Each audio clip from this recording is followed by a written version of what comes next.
Welcome to the Lifestyle Chase, Season 2. This podcast features high performers who have found a way to live their best life while balancing their health, wellness, friends, and family. I'm your host, Chris Little. Let's get started. The Lifestyle Chase is brought to you by Yeg Fitness. Yeg Fitness is Edmonton, Alberta, Canada's healthy lifestyle community, creating and supporting active living for all. Check them out online at yegfitness.ca and on social media at yegfitness. Today's podcast episode is with Isatu Fofanah, and she competed at a very high level in track, extremely smart, has a great story. We've got some connecting pieces regarding the town or city of Ponoka, and so that doesn't happen every day. And so if that is ringing a bell for you, you might want to keep listening or keep watching. Something about Ice is she has something about her in which I'm never going to be able to inspire people the same way she does. I didn't have to come from another country to save my own life, to survive. I just existed, lived a pretty tame life, had some jobs in retail, decided I didn't like certain jobs, decided I liked other jobs, did some school, didn't do some school. It's been a pretty tame existence. She's basically had to fight against all odds to be a top performer. And so you're bound to have something to learn from her. You're bound to get a new perspective. It's definitely worth a listen or watch. So thank you, and let's get started. All right, so welcome to the Lifestyle Chase. This is episode 127, and I am joined by the one and only Isatu Fofanah. How are you doing? I'm doing okay. I'm hanging in there. Yeah. How about yourself? Well, we're in different situations, and I'm here today to listen to you. So it doesn't really, I'm fine. We don't need to worry about me. And so I can only imagine what it's like being in the world for you right now. And I'm excited to get to know more about you. And I'm excited to learn lessons from things that you've gone through. So I'm just curious, today, what did your day have in store for you? What did you do first thing? What was your routine? I got up this morning, not gonna lie. As of this last week or so with everything happening in the news, just getting up has been tough. And I literally lay there for a good half hour. I was I don't want to get up today. I don't want to go anywhere. I don't want to do anything. I don't want to hear about anything else because it's just been so overwhelming and just honestly, it's mentally draining as much as it is physically draining, just with what's happening in the US, just in general in terms of racism and people actually speaking out about it right now. And yeah, that was my day. But I had to get up because I had to work. I instruct classes at F45. I'm a head trainer and studio manager there as well. So my job every single day during COVID has just been providing a bit of light for people during COVID, offering online classes and just being there for people in a time that they really need some kind of interaction online. And that's my job every day. We offer one class a day, but it's just those 45 minutes that really do make a difference to my day and to their day. So it is a nice thing having that and just being able to have something to look forward to or to wake up to rather than just going to be another negative day full of a lot of news and a lot of stuff and a lot of content on social media. So that was my day. And then I did some stuff around the studio, came home, and yeah, and now I'm here with you. Well, I mean, that's a very productive day and it's full of routine. And if there's ever been a common theme that I've heard from people, it's that routine is helpful. Having some kind of a routine with fitness or with what you do in the day, or just getting that uplifting atmosphere, being a positive energy. If we were to take a time machine and go back 15 years, where would that put you if we hop in the time machine and take a little travel? 15 years would be what? 4 years in Canada? I've been here for a while now. Yeah, so 15 years back would be my 4th year in Canada. So what was life like then? Where were you? What were you doing? What things did you think were cool? I honestly trying to learn the language. That's all I can really say. Learning the language and just adapting, I guess, to a new way of life and a new routine and a new environment, new interactions and whatnot. So yeah, as a kid, so I immigrated from Sierra Leone, West Africa when I was 8. So I was born there. Most of my family is from there, and some of them still live back home. So, and I guess if you want to go a little bit further back than 15 years, we immigrated to Sierra Leone in 2001, and we ended up in a small town called Ponoka. But prior to that, the reason why we immigrated is because it was a civil war happening in Sierra Leone. If you guys don't know where that is, it's just the west coast of Africa, a little bit above like Nigeria and Ghana and all that stuff. But in the year around 1991 to 2002, there was a civil war that was taking place, and we were in the midst of all of this that was happening. So when it started off, I guess I wasn't really born yet. And then when I was born in 1993, so a couple of years into the war, I was born. And then throughout the war, like I grew up around there. But in 1999, it got really bad. And my aunt at the time, she immigrated to Canada, was living here for a while before that, married and all that stuff. So she was in the process of sponsoring all of us. So not my entire family, but she did a really good job of sponsoring all 13 members of my family. So close family members like my brother, and then my cousins, my aunts, my uncles, and all that stuff, and my grandma. So she was in the process of like filling out the application form and just waiting for it to go through. So while that was happening, we're in the middle of a war and we're trying to get ourselves out of it. So from there, we immigrated to Guinea, West Africa, lived there for a year while we were waiting for things to happen and kind of things to settle in Sierra Leone. And then in 2001, we actually immigrated to Canada. I remember it was like the middle of summer and it was cold. It was like June or July and we got off the plane.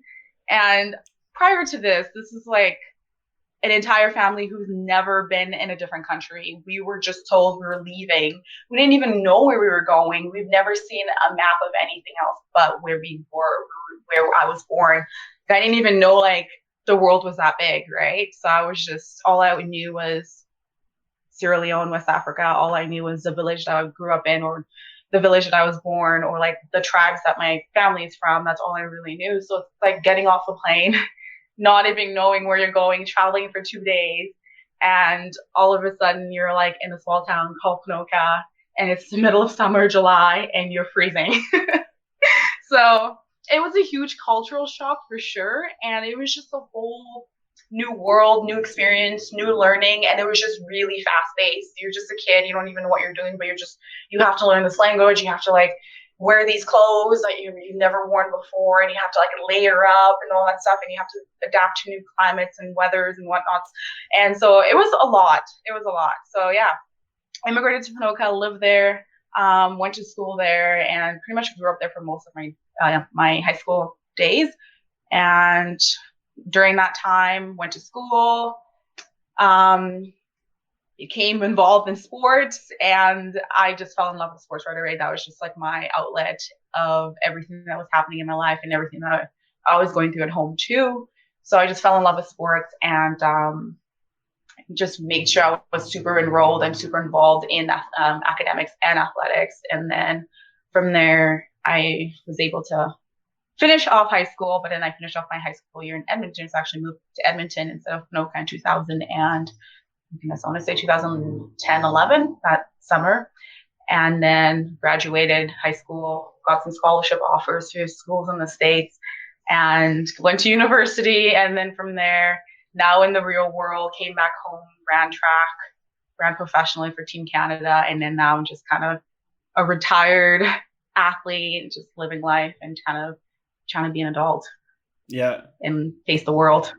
Well, I mean, it's cool that the time machine question worked so well. Like, I barely even had to try with that. You just, like, took it and ran with it. Like, I got the year off. Like, I was just, like, the cool thing is I can, like, sit here and be like, what was life like 10 years ago? And then they have a story. And it doesn't matter who it is, there's a story. Mm-hmm. And the thing that I like is because we have, like, this unique connection that we realized, like, a few days ago. And it revolves around Ponoka. And so, fun fact, I was born in Ponoka and I grew up nearby. Nearby. I wouldn't say I spent a Mm-hmm. lot of time there, but that was just the hospital that my parents went to. And so Mm-hmm. we came to the realization that there was maybe a few instances where my aunt and uncle gave you a ride. And it was just like, when I realized that, I was like, that is so cool, because probably 10 or 15 years ago, or maybe 10 years ago, I don't even know anymore because time just flies. It just seems one second we're like 10 years old, next second we're like 28 or whatever. It's just like, it's nuts. But the fact that I knew of you and I heard about like this really fast track star, it was just, that's what I heard from my aunt and uncle. They were like, yep, and every so often we help out this girl and she's really fast. Like, we think she's gonna go to the Olympics. Like, we think she's gonna make it all the way. And I was like, oh, that must be really fast, because like I can't even win at the Mm-hmm. 200 meter at my own school's thing. And I was like, I wonder how fast she is. And I just always, for years, I was like, I wonder how fast she was. And then this one day at Evolve, I'm just chilling, and then you were doing like some warm ups and stuff. I was like, okay, like, she looks fast. And what are the odds that this is the same person that my aunt and uncle were talking about? I was like, come on, Chris, like, that's naive. Like, how could it be the same person? So I just let it go. And then as time went on, I was like, no, I'm pretty sure that's the same person. And so that little realization made me realize like how small the world really is. Mm-hmm. It is. I actually thought about it too, because like after we met at Evolve and I started following you on Instagram, and I was like, little, that name's not like super common. So what are the chances of you guys being related? Like, what are the chances of me knowing Nell and Ken Little and you guys being related?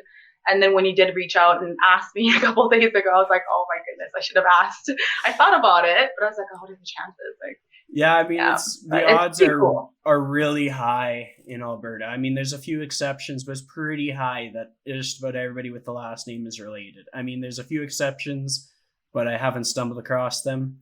But yeah, so that was a Mm-hmm. super cool connecting piece. But I found that you actually have a Wikipedia page. Not many people have one of those, so like, I mean, pat on the back for you, because like I've never like, Thanks. that's such so cool. And so in doing that, I discovered like, not only have you broken your own personal records, I mean, you've gotten like the scholarships as you've spoken about. What was it like to be in that process of like getting selected for track scholarships? Like, I don't know anybody else with a track scholarship, so I just want to know what that's like to have happen in a new Mm-hmm. country that you're just kind of getting your bearings, and all of a sudden you're getting recruited for like high profile academic athletic endeavors. Mm-hmm. So to be honest, the whole receiving scholarship thing, I wouldn't have known anything about it if I didn't have a friend who was going through the process. She was a year younger than me, so she graduated a year younger before I did, and she was applying to universities in the states. And unless you actually know, you think that, oh yeah, like I'm good, my times are good, my stats are good or whatever, therefore people should notice me. And I think that's the ignorance that a lot of athletes have. They think they're so good that everyone should notice them. But in reality, when it comes to like especially getting recruited in universities in the States or the NCAA in general, you have to put yourself out there. So she actually had the SAT book and I borrowed it from her. I started studying. And at the time, like I was in AP programs too. So I was like, okay, all this stuff was like pretty easy for me to, get through and study for. So I spent like 4 months studying for it when I wrote my SAT. And during that time too, I set up a recruiting website. So it's called Be Recruited. I think it's still around. At the time, it was like $100 a year. You could set up your profile. You could have your videos of your events, whatever events you ran. If it was hurdles, you could have hurdle videos, long jump videos, and just have your times. If it was long jump, have your distances there. And coaches could go and take a look at your profile. So with that being said, like I set up my profile and I had about 32 university offers just from there, with just having my stats on there. I wrote my SAT, got in, scored pretty high, where I was able to get into all the Division One NCAA schools, and And then from there, I made a list of my top 5 schools. And then after that, I was like, okay, that was a little too much. I made a list of my top 3 schools that I wanted to go to. So with that being said, and with the offers that I received, I got all the top 3 schools and I just went for visits. So you have potentially you're allowed 5 at the time. I don't know what the rules are anymore, but at the time it was 5 of your top schools you are allowed to go and visit for free. Everything is paid for. If you're interested, they're interested in you. They fly you there, they host you, they give you per diem while you're there for 2 or 3 days or the weekend usually. And they kind of just show you around campus, what campus life is like, depending on what kind of courses you want to take or what kind of degree or program you want to take.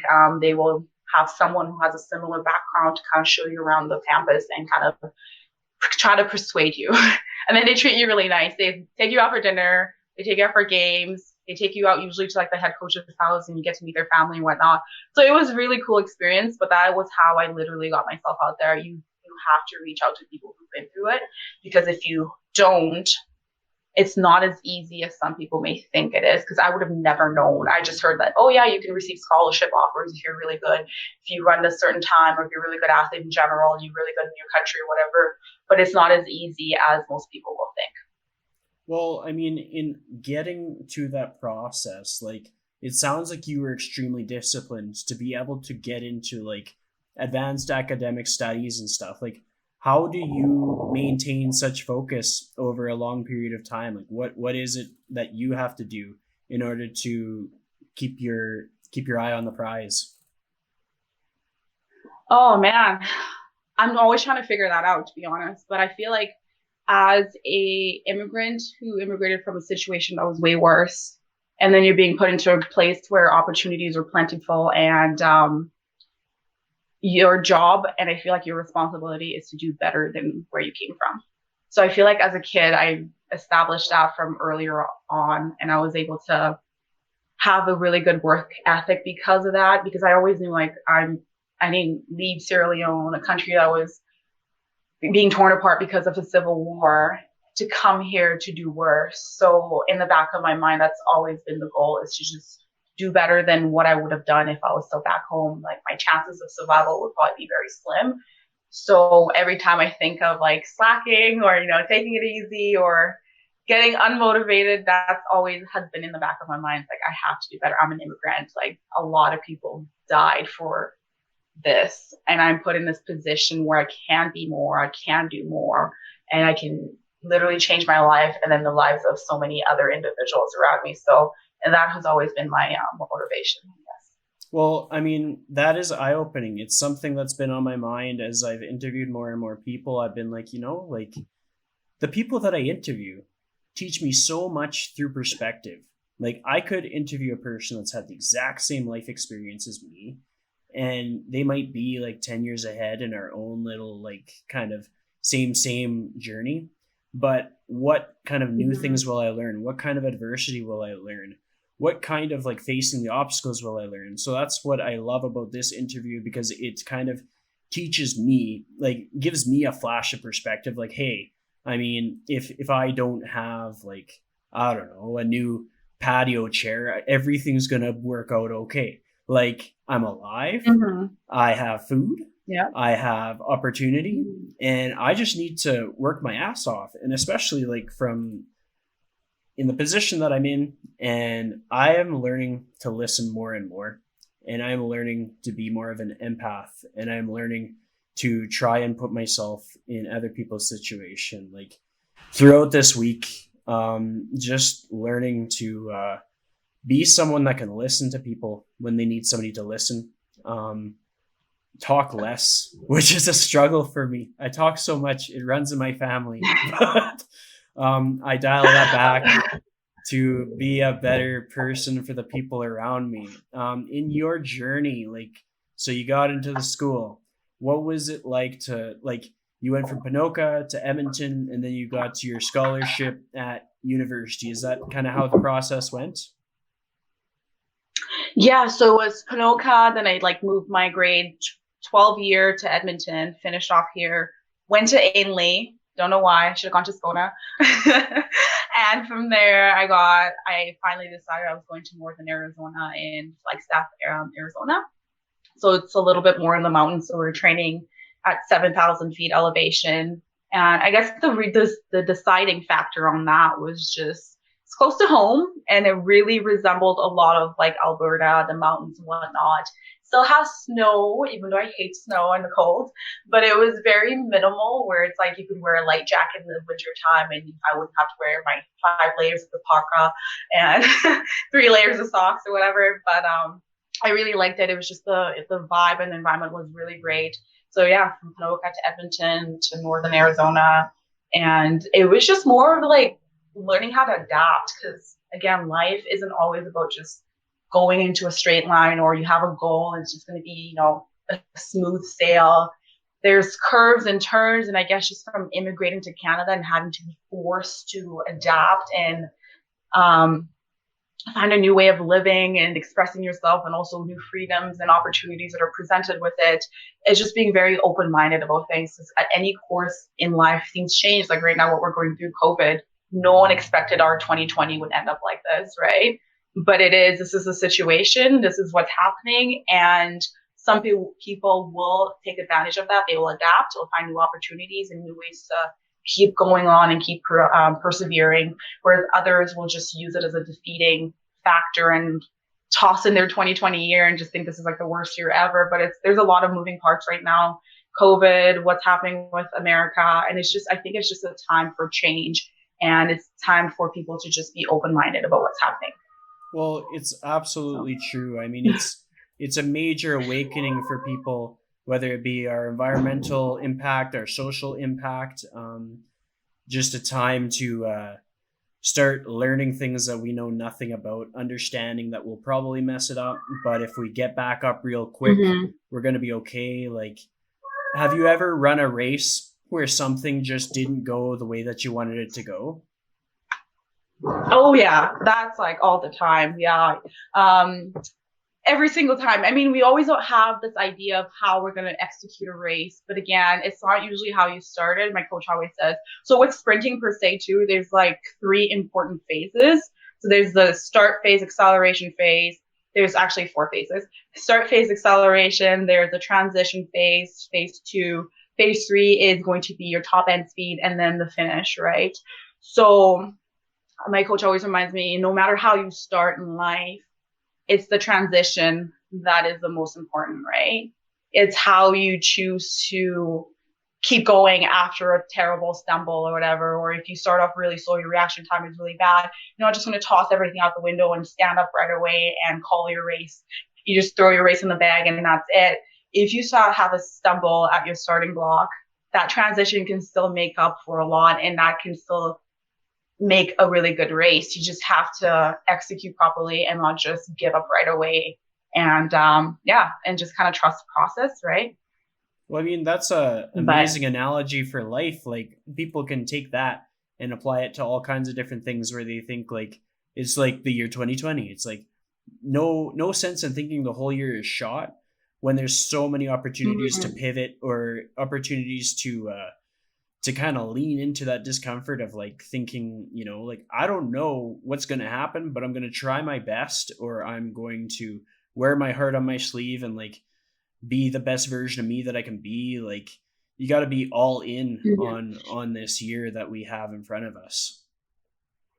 In your running career, have you ever had like injuries or anything like that? I hear so much about competitive sprinters where they're using the same muscles and then they're so much more susceptible to injury. What's your experience with that like?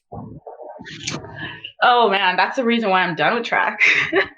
So yeah, I've had multiple injuries right off the start. I mean, it started off in college, to be honest. It's just the NCAA is a great opportunity, but it's a very exhausting experience. Like, we're competing, we're training every day. Our season. So with track, there's 2 seasons. So it's not like football where you go for 6 months and then you get the rest of the year off or whatever, right? I don't even know how football works, but it's not like that. It's 2 seasons, technically back to back. Indoor season will start anywhere from training for it. We'll usually start like in August, September in the fall, and then you start competing indoors in December, and it goes on until usually April, May, depending on where you're at, usually in Canada. it'll go until April, and then in the US it might go on a little bit later. And from there, you get usually like 2-3 weeks off if you're lucky. And then you have an outdoor season right after that, right? So you start competing outdoor right away. It's not like you're training again for outdoor. You just kind of carry over whatever speed development you've built indoors. You carry it over to your outdoor season. And that usually starts in May, sometimes June, depending on where you're at. And that goes on till maybe August, September, October. It all depends where you're at. So being an NCAA athlete, like I would compete indoors, I'd compete outdoors. And then once my outdoor season is done, I come back home. But my season is actually not done because the Canadian season goes on really late. And just the track season in general, if you're professional, you're trying to compete for your country, it goes on pretty late. So like Worlds is usually like in August, September. So by then I'm done competing outdoors. And then I have to go back to school and start my indoor season again. So it's physically exhausting. It's a lot of training. It's a lot, like our training would be even from like 3 to 4, maybe 5 hours, depending on how hard it is and how the weather permits. And we'll have like 3 hard days where it's either every other day, like Monday, Wednesday, Friday. And then those hard days are more speed days. And we would have acceleration work, we spike up, we'll have longer recovery time. But then once we're done our speed session, which is anywhere from an hour and a half to maybe 2 hours on the track. Then we have a weight session, which is going to be another hour, hour and a half in the weight room. So it's a really long day in general. And on top of that, you're like academics, you have school, you have maybe like you're taking a full course load while you're training full time at the same time. And just physically, mentally exhausting. Just over time, you're competing every weekend in the NCAA, and then you come home, you're competing every weekend.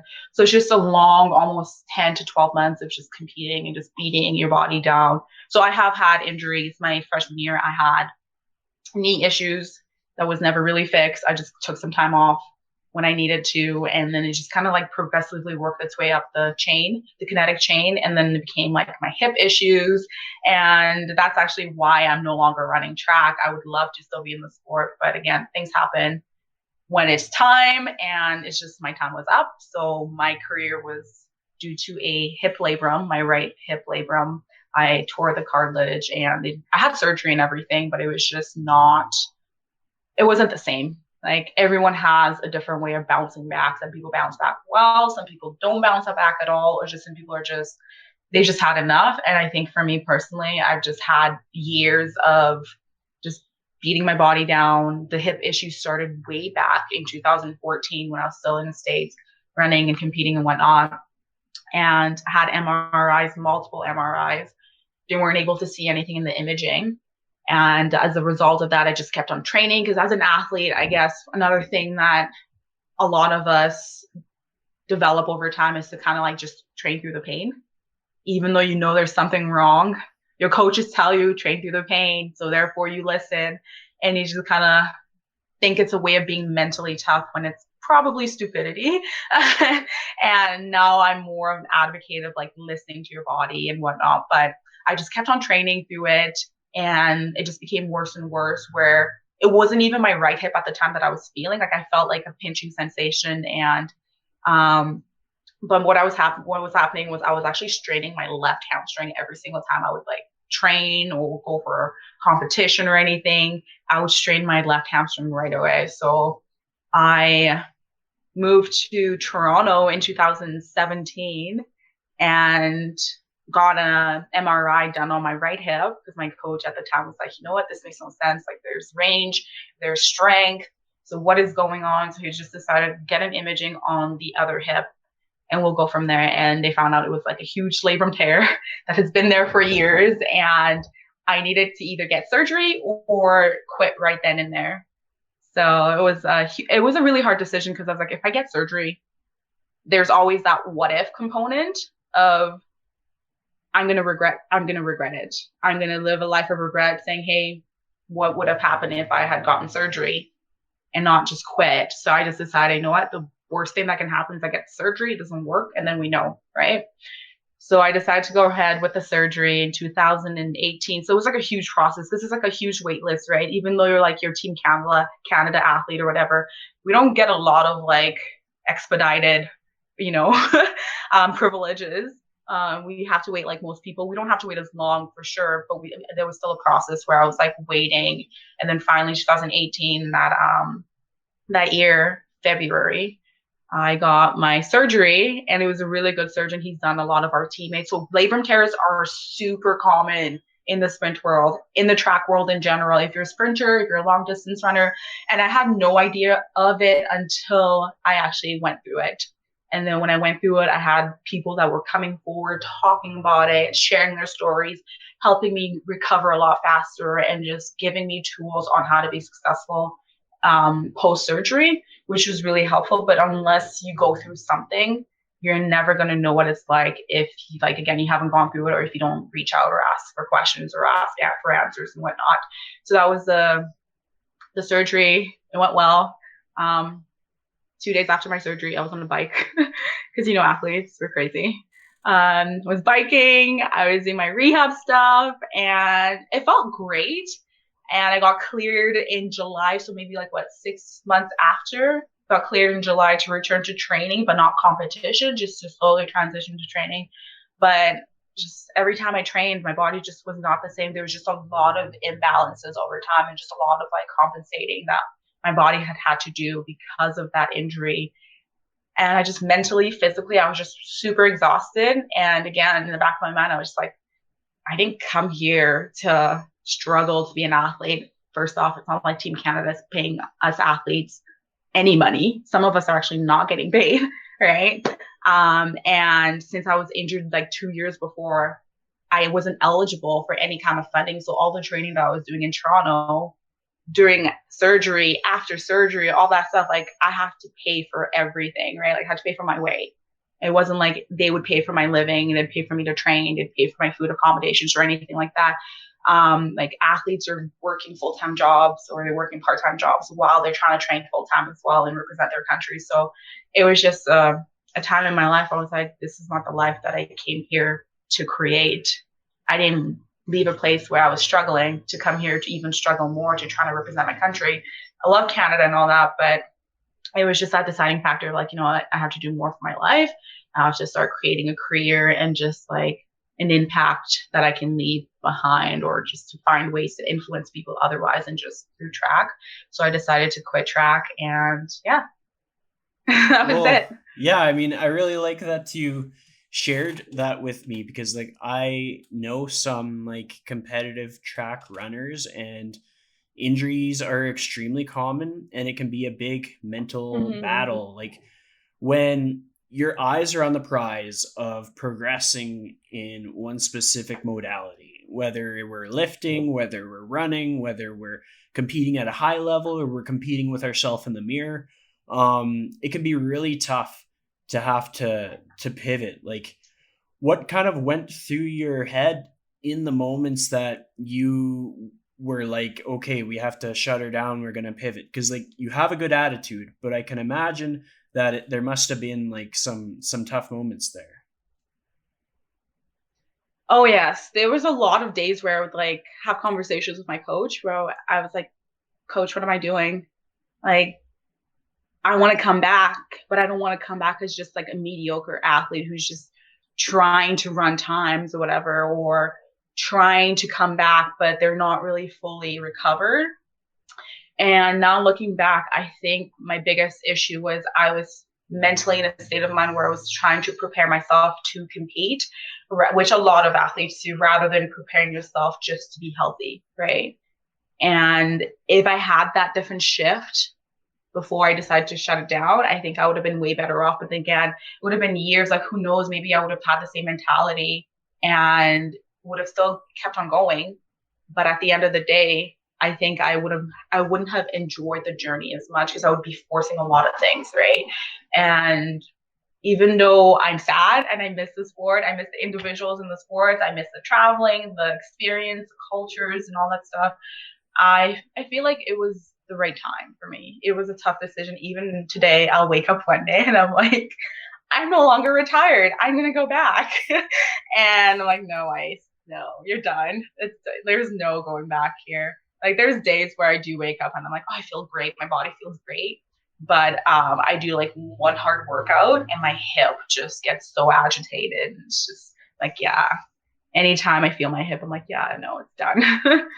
Well, I So, mean, you talked about like feeling a sense of purpose or like creating like one of the biggest things that can be really fulfilling for people is sort of creating momentum, creating like a legacy of our own. Like we all want to have like mhm. this is what I left on this earth. Like this is the thing that I started and people will remember me for it.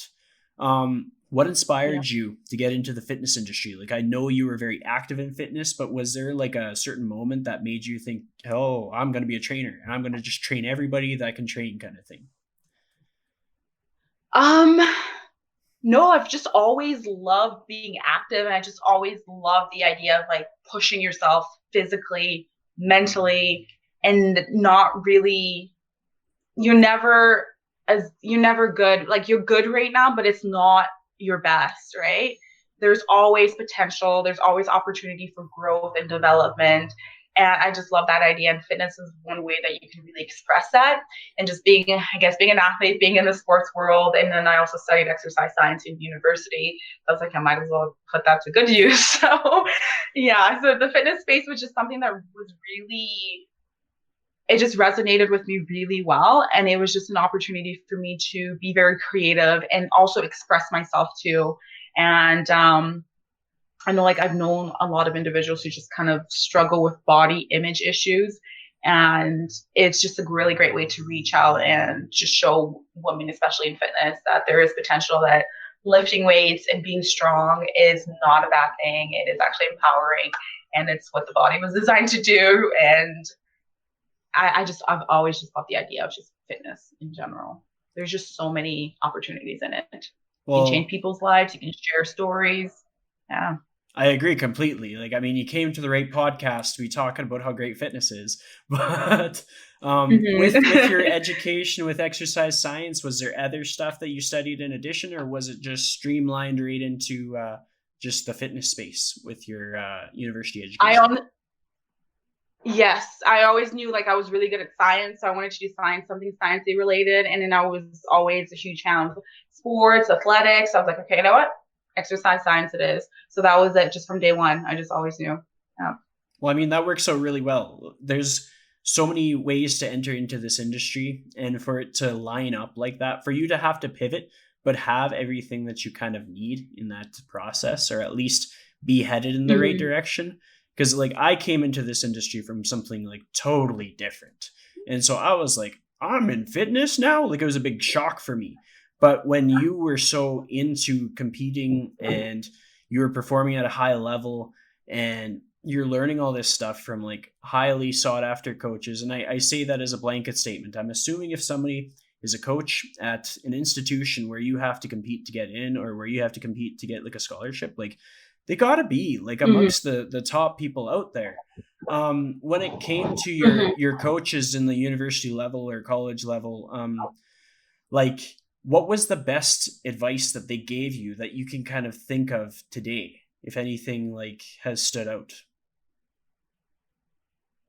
There's life after track. I remember that very vividly because I was so obsessed with track.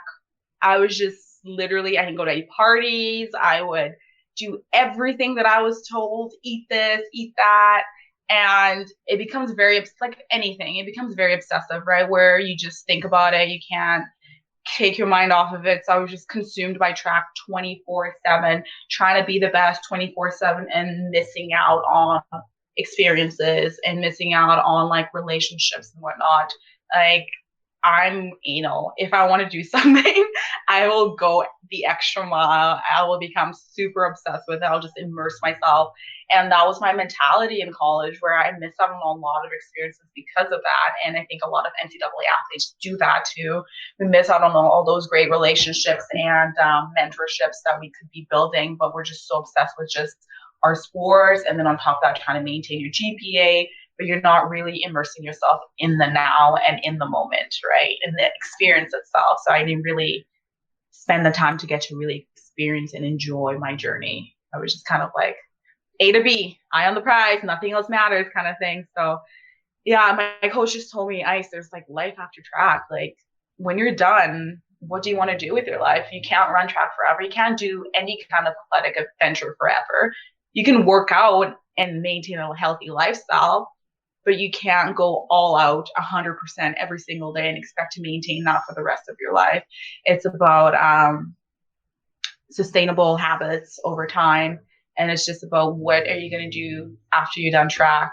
What is something that really moves you besides track? So it's like, oh, the fitness world. So yeah, that was the best advice I'd ever gotten. Just started to shift my perspective and think about how I can actually impact people, because when we're athletes or when we're competing, we're very selfish individuals. It is the honest truth.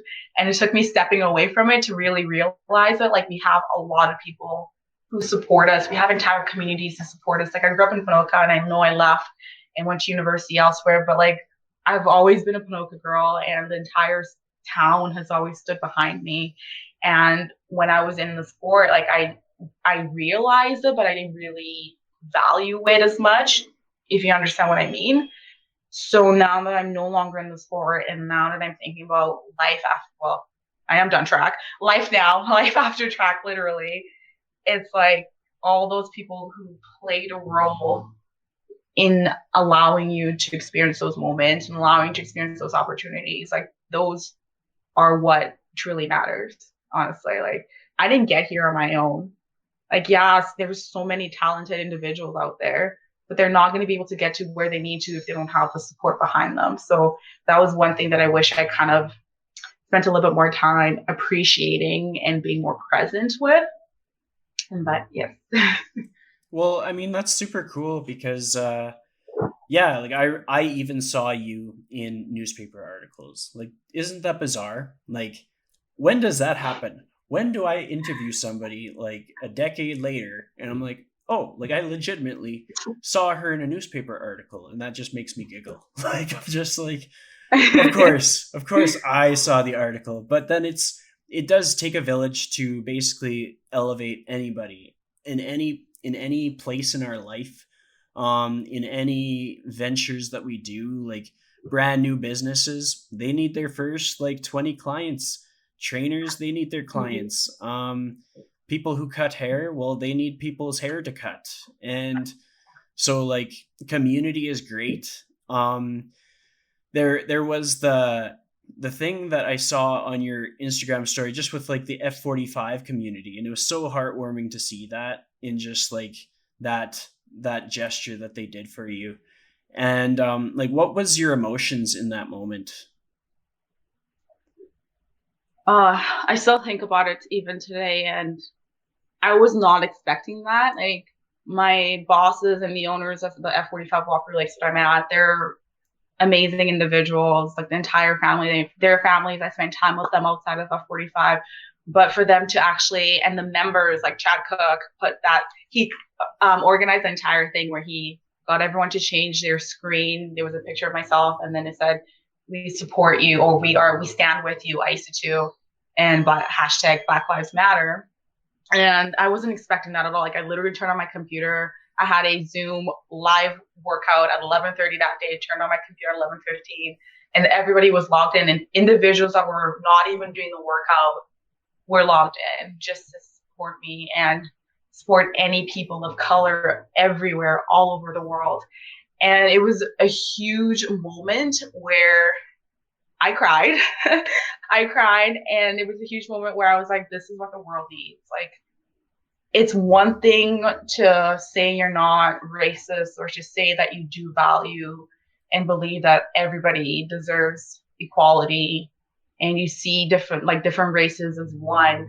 But it's one thing to actually stand out or stand up and speak out on an issue like what is happening today, because we can't just turn a blind eye on it. It's there. If you think it's not there, you're either in denial or you're just not having these conversations. Like, there's lots of experiences. Like, there's a lot of stories out there. If you ask your friends who are of color, ask them to share their stories with you. Like, this is real. Like, I got pulled over a few times in my life, and it was for no reason. It was just like registration, insurance, is this your car? And that was all they asked. And when I asked why, they never really elaborated. It was just whatever, they wanted to pull me over. they're going to pull me over when they want to pull me over. But what the community at F45 Walker Lakes did yesterday was amazing, and I'm really, really appreciative of it. And that is what we need. Like, if you believe in something, stand up for it, no matter what you think the world is going to think of you. If you truly believe in something, it should not feel like you're being pressured to stand up. It should just be something that you want to do. Like, if you want to lose 100 pounds and you're just sick and tired of it, you're going to lose 100 pounds, right? But if you don't want to do it, of course you're going to come up with all the excuses in the world. And this is the message I'm trying to get across on my social media. It's not really about black versus white. It's about, if you know that there's a wrong or injustice happening in the world, and you truly do not like it, and you truly want to stand up for it, then do so. Use your platform like you're doing. Get people out who are educated on the issue to share their stories, or to share resources on how you can help, or spread the awareness. Because like, those cops that did what they did to George Floyd would not have been apprehended if it wasn't the voices of thousands of people all over the world speaking out, not just staying silent and saying, hey, people of color can deal with this because they're more educated in that field. You're never going to get educated in this field if you don't have those conversations, if you don't speak out, if you don't ask for resources, right? Can you imagine if everyone who actually helped apprehend those cops, if we didn't do anything because we're like, oh, well, my voice doesn't matter, someone else is going to do this, they're going to take care of it. Can you imagine if we were thinking the same thing? Nothing would have been done by now, right? Yep. So that is the power of many voices united. Well, I mean, like, self-belief in and of itself, any time of the year, to believe in yourself and what you can be capable of, like, your entire journey has been you believing in yourself and having that payoff. And despite how realistic believing in yourself has been, you've prevailed and you've pushed forth. And that, I think, in and of itself is pretty cool. Like, to think, like, what if I grew up the way you grew up? Would I be able to face the obstacles in the same way? And I can't say with confidence that I can. Like, I don't know if I would be able to. I would have no idea what would happen. I would be in such fear, such like doubt. I would think, am I even going to survive? Like, that is the experience that I go through when I try and think of, had my childhood been anything different than what it was. And so whether my like emotional like antenna is just cranked to the max and I just empathize with every cat, dog, human being in the planet, or whether it's just I've learned a few things from talking to a whole bunch of people. There's so much value into being able to understand, or at least try to understand, like, what is the experience like for my client, or what is the experience like for my friend down the street, or what is the experience like for the person that I'm talking to right now? Like, I know my experience is like, and I don't really know what your experience is like, but through our conversation, I've learned so much. I've been able to really understand, like, it took a lot of self-belief. It took a lot of like sacrifice. Like, I grew up in a similar way in the sense that I didn't really party. I mean, before I turned 18, it was a very just play on the computer, go to school, play on the computer, go to school, go outside for a bit, play on the computer, go to school. Like, super, no crazy parties, no getting in trouble, with the odd exception, but for the most part, not getting in trouble. But yeah. And so your story inspires me that no matter what excuse that I have, that I'm going to be okay. But then it got me thinking, what are your goals for the future? Like, do you have like a 5-year plan? What are your big, hairy, ambitious goals? Oh man, I do have a 5-year plan. So I definitely want to go back to school, and I want to be a physiotherapist one day for sure. It's just always been like, especially going through injuries, being an athlete, and there are some really good physiotherapists out there. And then there's so many terrible ones too, right? Like any occupation, right? So I've just been really passionate about like just the whole rehab, injury preventative, long-term health, and just longevity when it comes to health and fitness in general. So I really want to be in that space where I can impact and help potential athlete down the road who went through maybe a labrum tear or any kind of injury, just rehab and come back even healthier and stronger. So that is my goal, is master's in physiotherapy. And then from there, I want to create a platform like where individuals, whether you're Black, you're white, you're Asian, you're Indian, whatever, just coming together, sharing your stories and just creating that dialogue where we can share and ask questions openly, and we can learn and educate ourselves on each other. And that's the only way that the world is going to become a better place. So those are my 2 goals. Well, that's awesome. I'm curious, what's your first step to getting into physiotherapy? What's the first thing on the list that you have to do to get that rolling? Well, I have to go back and take some classes. So it's a very competitive field. Yeah, the GPA to get in is like 3.8 GPA to get in. So I'd have to just take a couple courses, redo them, bump up my GPA, and then apply. And although I also wanted to take a few online classes as well, just in general. So this will be a great way to kill 2 birds with 1 stone. And then you apply to a few. I'm looking at U of T in Toronto, and then there's also Australia, which probably won't happen anytime soon with the borders and everything. But I really want to be somewhere warmer in general. I'm not a huge fan of winter. Too cold. Well, I mean, they have everything that's on the ground that wants to try to kill you in Australia. So, I mean, there's the pros and cons no matter where you go. Mm-hmm. Yes.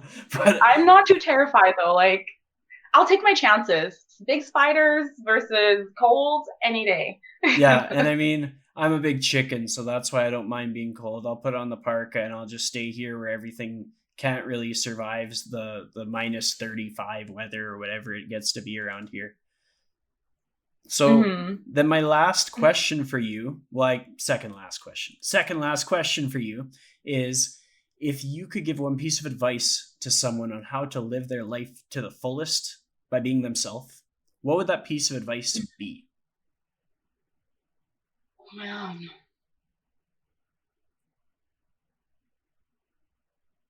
Be open.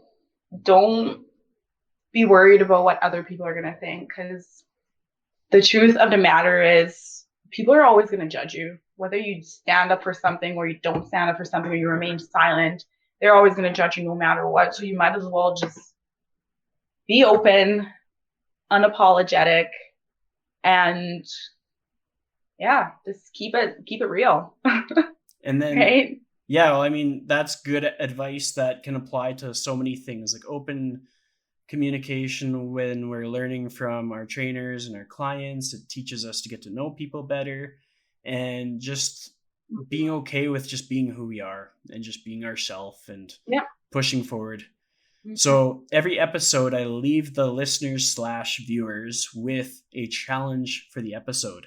And I'm going to challenge you to come up with the challenge. So you got to come up with the challenge. So what you're going to do is you're going to be like, your challenge for today's episode is, and then you just say it. Okay. What, on my count? Yep. Well, or whenever I'm ready? Whenever you're ready. Okay.